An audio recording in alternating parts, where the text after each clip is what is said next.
प्रभु जी राधे राधे, सबको राधे राधे। आप सभी का मेरे यूट्यूब चैनल पे हार्दिक अभिनंदन है। आप सभी अच्छे होंगे, स्वस्थ होंगे और प्रसन्न होंगे। आज मैं आपको एक बहुत ही सुंदर प्रसंग माँ लक्ष्मी के ऊपर आपको मैं ये सुनाऊंगा। अवश्य इसको ध्यानपूर्वक सुने, मन चित्त लगा करके सुने। माता लक्ष्मी हिंदू धर्म की एक प्रमुख देवी है और लक्ष्मी भगवान विष्णु की अर्धांगिनी भी है, यानी कि पत्नी, और धन संपदा, शांति और समृद्धि की देवी मानी जाती है। दीपावली के त्यौहार में उनकी गणेश सहित पूजा की जाती है। देवी की जितनी भी शक्तियाँ मानी गई हैं, उन सब की मूल भगवती लक्ष्मी ही है। ये ही सर्वोत्कृष्ट पराशक्ति है। लक्ष्मी जी की अभिव्यक्ति दो रूपों में देखी जाती है, श्री रूप में और लक्ष्मी रूप में। श्री जहाँ पे लिखा होगा तो समझ लेना वहाँ पे लक्ष्मी विराजमान है, और एक लक्ष्मी रूप में।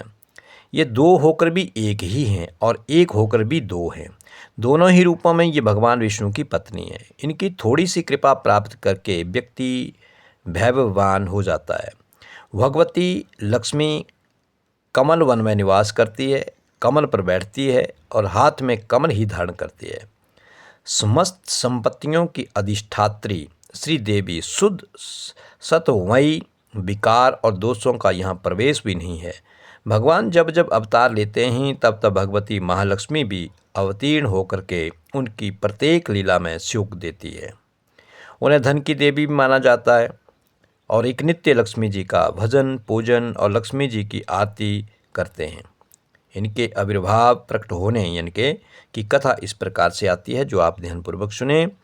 कहते हैं कि महर्षि भृगु की पत्नी ख्याति के गर्भ से एक त्रिलोक सुंदरी कन्या उत्पन्न हुई। महर्षि भृगु की पत्नी जो ख्याति थी, उनके गर्भ से एक सुंदरी कन्या उत्पन्न हुई। वह समस्त शुभ लक्षणों से सुशोभित थी, इसलिए उसका नाम रखा गया लक्ष्मी। धीरे धीरे वह बड़ी होने पर लक्ष्मी ने भगवान नारायण के गुण प्रभाव का वर्णन सुना। इससे उनका हृदय जो था भगवान में अनुरक्त हो गया। वे भगवान नारायण को पति रूप में प्राप्त करने के लिए समुद्र तट पर घोर तपस्या करने लगी। उन्हें तपस्या करते करते 1000 वर्ष बीत गए। बहुत बड़ी तपस्या की उन्होंने। उनकी परीक्षा लेने के लिए देवराज इंद्र भगवान विष्णु का रूप धारण करके लक्ष्मी देवी के पास आए और उनसे वर मांगने के लिए कहा। लक्ष्मी जी ने उनसे विश्व रूप का दर्शन कराने के लिए कहा। इंद्र वहाँ से लज्जित होकर के लौट गए, क्योंकि वो दर्शन नहीं करवा सके। अंत में भगवती लक्ष्मी को कृतार्थ करने के लिए स्वयं भगवान विष्णु पधारे। भगवान ने देवी से वर मांगने के लिए कहा। उनकी प्रार्थना पर भगवान ने उन्हें विश्व रूप का दर्शन कराया। तदंतर लक्ष्मी जी की इच्छा अनुसार भगवान विष्णु ने उन्हें पत्नी रूप में स्वीकार कर लिया। कहते हैं लक्ष्मी जी के प्रकट होने की एक दूसरी कथा इस प्रकार आती है। यहाँ पर तो मैंने आपको बताया कि भृगु ऋषि जो थे, उनकी ख्याति नाम की धर्मपत्नी के गर्भ से ये सुंदरी उत्पन्न हुई। यहाँ पर एक दूसरा प्रसंग एक और आता है। यहाँ पर एक बार महर्षि दुर्वासा घूमते घूमते एक मनोहर वन में गए। वहाँ एक विद्याधारी सुंदरी ने उन्हें दिव्य पुष्पों की एक माला भेंट की। माला लेकर के उन्मत्त वेशधारी मुनि ने उसे अपने मस्तक पर डाल लिया और पुनः पृथ्वी पर भ्रमण करने लगे। इसी समय दुर्वासा जी को देवराज इंद्र दिखाई दिए। वे ऐरावत पर चढ़ करके आ रहे थे। उनके साथ अन्य देवता भी थे। महर्षि दुर्वासा ने वह माला इंद्र को दे दी। देवराज इंद्र ने उसे लेकर के ऐरावत के मस्तक पर डाल दिया।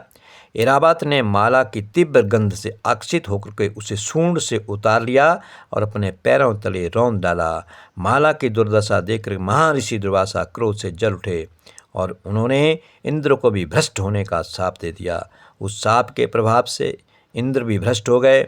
संपूर्ण देवलोक पर असुरों का शासन हो गया। देखो, उस देवी ने वो एक माला जो थी वो महर्षि दुर्वासा को दी और उन्होंने अपने मस्तक के ऊपर लगाई, उसको अपने मस्तक पे डाल लिया और पुनः पृथ्वी पर भ्रमण करने लगे।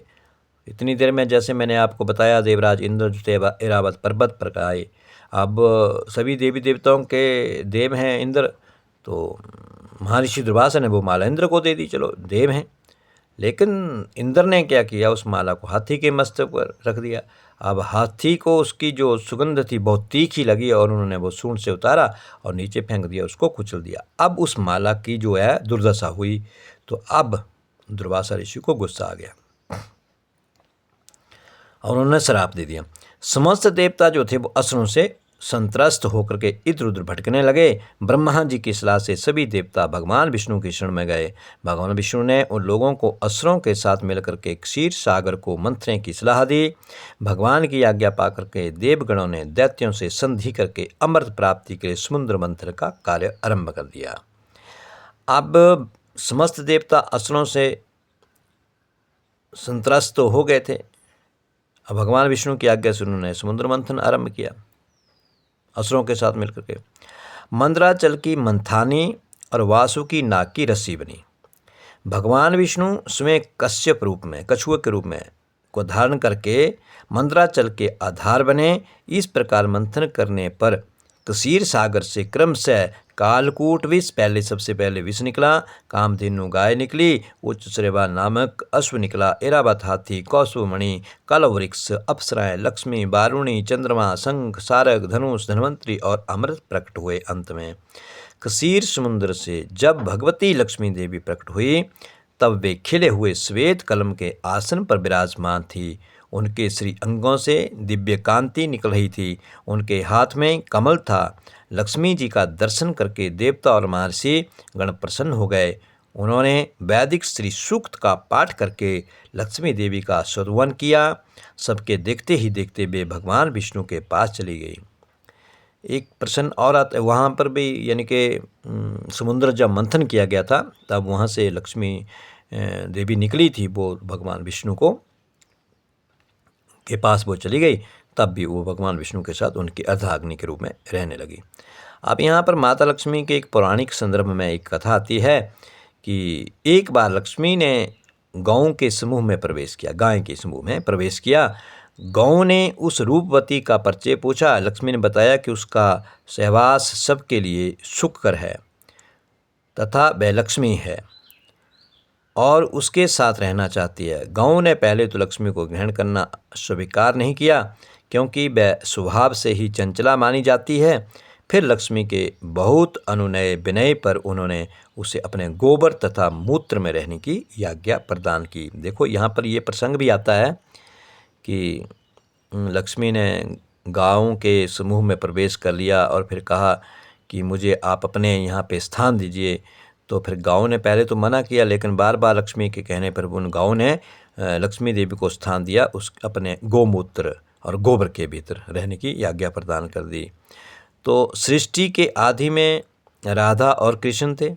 जब या द्वापर युग की जब समाप्ति हुई थी तो उस वक्त राधा और कृष्णा थे। राधा के बाम भाग से लक्ष्मी प्रकट हुई है। कृष्ण ने भी दो रूप धारण किए, एक द्विभुज और एक चतुर्भुज। द्विभुज कृष्ण राधा के साथ गोलोक में तथा चतुर्भुज विष्णु माँ लक्ष्मी के साथ बैकुंठ चले गए। एक बार दुर्वासा के श्राप से इंद्र भी भ्रष्ट हो गए। मृत्युलोक में देवगण एकत्र हुए। लक्ष्मी ने रुष्ट होकर के स्वर्ग त्याग दिया तथा बैकुंठ में लीन हो गई। देवतागण बैकुंठ पहुँचे तो पुराण पुरुष की आज्ञा से लक्ष्मी सागर पुत्री होकर के वहाँ चली गई। देवताओं ने समुद्र मंथन में पुनः लक्ष्मी को प्राप्त किया। लक्ष्मी ने सागर से निकलते ही क्षीर सागर सही विष्णु को वरमाला दे करके प्रसन्न किया और भगवान विष्णु को पति रूप में पाया। भृगु के द्वारा ख्याति ने दाता और विदाता नामक दो देवताओं को तथा लक्ष्मी को जन्म दिया। लक्ष्मी कालांतर में विष्णु की पत्नी हुई। लक्ष्मी नित्य सर्वव्यापक है, पुरुषवाची भगवान हरि है और स्त्रीवाची लक्ष्मी है। इनसे इतर और कोई नहीं है। एक बार शिव के अंशावतार दुर्वासा को याचना करने पर एक विद्याधरी ने शतानक पुष्पों की एक दिव्य माला उपद हुई और एरावत हाथी पर जाते हुए इंद्र को उन्होंने वह माला, ये प्रसंग आपको मैंने पहले भी सुना दिया कि इंद्र को दी। इंद्र ने हाथी के मस्तक पर रखी, हाथी ने वो उठा करके सूंड से धरती के ऊपर फेंक दिया, उसको कुचल दिया। तो फिर दुर्वासा ने इंद्र को श्रीहीन होने का श्राप दे दिया। समस्त देवता तथा जगत के तत्व श्रीहीन हो गए तथा दानवों से वो परास्त हो गए देवता। तो वे सब ब्रह्मा जी की शरण में गए। उन्होंने विष्णु के पास भेजा। विष्णु ने दानवों के सुख से समुद्र मंथन किया और जैसे मैंने आपको कहा कि विष्णु को माता लक्ष्मी मिली थी समुद्र मंथन के उपरांत। जब माता लक्ष्मी भी प्रकट हुई समुद्र मंथन से, तो उन्होंने फिर भगवान विष्णु के साथ विवाह किया और वो भगवान विष्णु की अर्धांगिनी बनी। तब हम कहते हैं श्री नारायण लक्ष्मी नारायण लक्ष्मी नारायण लक्ष्मी नारायण करते हैं। तो इस तरह से माता लक्ष्मी जी का विवाह जो था भगवान विष्णु के साथ हुआ और इंद्र की पूजा से प्रसन्न होकर उन्होंने वर दिया था। फिर देखो समुद्र मंथन में लक्ष्मी पुनः प्रकट हुई तथा विष्णु के वक्ष पर स्थित हो गई। वक्षस्थल यानी कि इंद्र की पूजा से प्रसन्न होकर उन्होंने वर दिया कि वह कभी पृथ्वी का त्याग नहीं करेगी। जब भी विष्णु अवतरित होंगे, श्री सीता रुक्मिणी आदि के रूप में वह प्रकट होती रहेगी। इस प्रकार माता लक्ष्मी जो है वो भगवान के वक्षस्थल के ऊपर विराजमान है। और आपने देखा होगा कि क्षीर सागर के भीतर भगवान विष्णु चतुर्भुज रूप में वो लेटे हुए हैं और माता लक्ष्मी उनके चरणों के पास विराजमान है।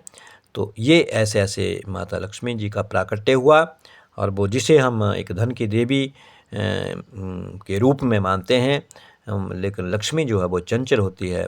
तो चंचलता को संभालना बड़ा मुश्किल होता है, इसलिए ज़्यादा धन दौलत के पीछे भागना और ज़्यादा धन दौलत आ जाना मनुष्य के कई बार बुद्धि को भ्रष्ट कर देती है। जब लक्ष्मी सर के ऊपर आकर के बोलती है तो फिर वो कहीं का नहीं छोड़ती है। इसलिए अगर जो हमारे पास धन, जो लक्ष्मी के रूप में धन आता है, उसका सदुपयोग किया जाए, सही उपयोग किया जाए, उसमें से दान पुण्य किया जाए और गरीबों की, लाचारों की अगर उस धन से थोड़ी बहुत सेवा की जाए, तो फिर लक्ष्मी जो है आपके मन को खराब नहीं करेगी, वो चंचल नहीं रहेगी, वो आपके पास अवश्य रहेगी और वो बढ़ती रहेगी। इसलिए उस धन का सदुपयोग करें, गलत रास्ते में उस धन को ना लगाएं जिससे लक्ष्मी देवी का अपमान हो।